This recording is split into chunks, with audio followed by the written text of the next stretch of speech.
Welcome back to Brashonomics. I'm Ben Brashen, and since it's Monday, we thought we'd talk a little bit more about the mortgage world that currently exists. Ryan Leopold joins us with nearly $1 billion in loans funded from Cobalt Mortgage. Ryan, how are you? I'm good, Ben. How you doing, man? I'm excellent. That's fantastic to hear. It's fantastic, you know.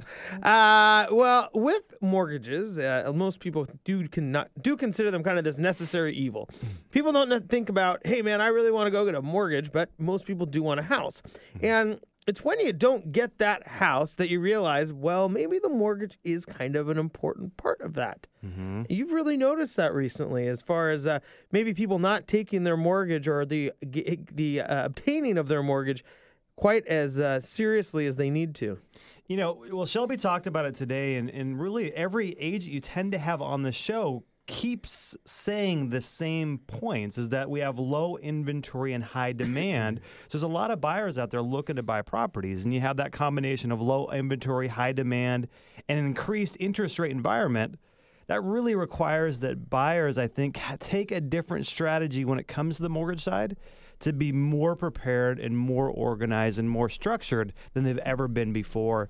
And I think when in an environment where you don't have a lot of control over the properties that are available, you have to control what you can control in this environment to have the best chance of getting something under contract. And, you know, I think the prepared and organized will have a better chance of achieving their objectives. Do you have an example of people who maybe did not go about preparing for their home purchase or organizing themselves for their mortgage in the right way?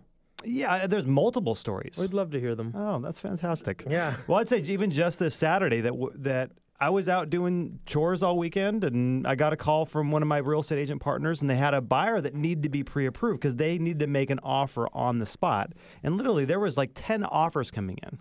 10 offers coming in that day. And so obviously they were in a panic. They had to get it done.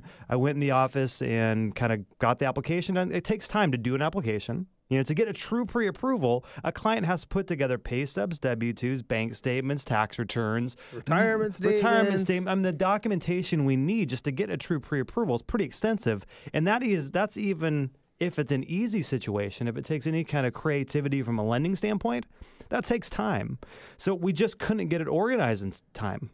They just couldn't get the documents to me in time. They couldn't get it organized. They couldn't make an offer, and they absolutely loved that home because they've been searching online for a little while, but just haven't gone through and got the pre-approval aspect done. Their real estate agent was really encouraging it, but they just didn't feel that it was a priority because they felt like their situation was easy enough where they didn't need to go through the due diligence. And that could be the case for a lot of people. You could be at Microsoft for 10 years, make a ton of money, have a ton as a down payment, but you just never know what could come up as a challenge. Well, not only that, you could be self-employed thinking that you have all this money, but then you've been amortizing these different depreciations or whatnot over time, and it's really eating into your income. Yeah, that's true. And here's a great story I always like to tell. Is one of my best friends is a financial planner, the most anal guy ever.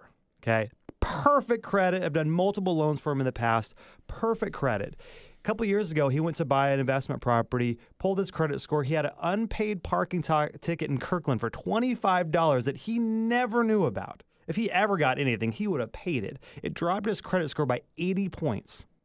80 points, and that's a big deal when interest rates and program availability is really based on credit score. So it took us a long time to start the process of getting that fixed because it was a legit collection that was on there. So if he would have gone through the process or met with me way sooner than making that offer and have been prepared, we have time to fix these issues. And so 35 to 40% of all credit reports have some kind of error on them that may need to be fixed and that could cost you a pre-approval or the best terms and conditions for financing. And that's all about being prepared. Yes. Okay. So really, we kind of have stories of people who are going through the home buying process and can't get the house they want because they haven't done their due diligence. But then there's also this factor of maybe going about getting your pre-approval too late where you haven't had time to make any adjustments that will get you better terms. And I think the biggest thing that people need to understand, which I think is often a misconception, that getting pre-approved for financing, A, doesn't cost you any money. And B, there's no obligation to work with any specific lender that got you pre-approved. So go through the due diligence, take the time to get your stuff organized, and start building that relationship with a lender. If you get lucky and you get a great lender the first time, that's perfect because you can build that up, solve any issues you have everything structured and organized. So that way you know if you're going to make that offer on a Saturday afternoon, not only do you have a really strong pre-approval letter, but you have a relationship with that lender. And a really good trick to help buyers get things under contract is not only really send a great pre-approval letter proactively to the listing agent, but what I like to do is actually call the listing agent, have a conversation with them, and let them know I've been doing this a long time.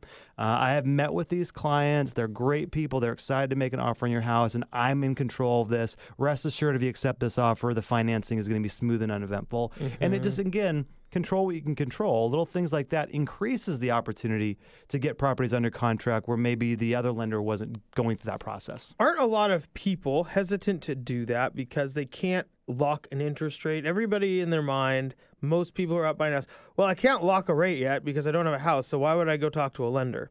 And some people put that cart before the horse, don't they? I think so. I think that might be a pretty significant misconception of the logic of the process, which I guess that makes sense. I mean, the whole point of getting a mortgage is locking in an interest rate and having a set term and condition for financing. But in this market, they're not fluctuating that much on a day-to-day basis. So if we pre-approve you at X% and 2 months later it's maybe an eighth or a quarter higher or lower, it's not that significant. And a good lender is going to kind of overestimate the interest rates to qualify you using a higher rate because it could go up, especially in a competitive market. But I think that's the point of the radio show, is to educate people and get this information out there that it really is crucial, no matter how great you think your situation is or no matter what stage you are in the process, meet with a lender and get the process going. Another story that we tend to see is people that say, I'm not going to buy for 6 to 9 months. I'm not ready to go through the process. And inevitably, the next weekend, they find a home they love and they want to make an offer on. Now it's scramble mode. So even if you're 6 to 9 months out, take the time, take an hour to meet with a lender and get the process started. It could be longer than that out too. I mean, you could just have an idea and start to have a dialogue going with your lender in some ways. I mean, same way, I think real estate agents do a really good job of starting a conversation, and because they are able to send properties, they can maintain a relationship and a dialogue with somebody around properties, which is what a home buyer is really interested in. Most home buyers are not super interested in what's going on with interest rates. They're really super interested in what's going on with homes. And so making sure that the real estate agent also has the ability to maintain a dialogue, or at least have a dialogue with the lender going, okay, great, we can start looking at all these homes, but you have to understand when you see one, you're going to want to know you can buy it. It needs to be pressed harder by the real estate community and by lenders like us in this kind of mediums that, yes, the carrot that hangs out there is the property. Average consumer has access to everything that's out there. I mean, you can go to anywhere to find to get an idea of what's available on the marketplace, and you can shop. You can get, and what a lot of buyers want in that initial stage, I've found, is they want information without obligation, and people are so scared of salespeople. So I can understand the hesitation. Once you get out there and you start meeting with a lender and you're pre-approved, it becomes more real, and there's this fear, I think, for a lot of people that lender is going to, especially the bad rap that the lending community has taken over the last couple of years, rightfully so, that they're scared that they're going to be pushed and sold to do something they're not quite ready for. So I get that. It makes sense. Last week, we talked about how people are probably in Seattle. Nobody is willing to say no. Well, I don't know. Let me check. I might come Seattle back, people? right? And so people are afraid, I think, to say, no, I don't want to do that. Right? Or no, this isn't going to work for me.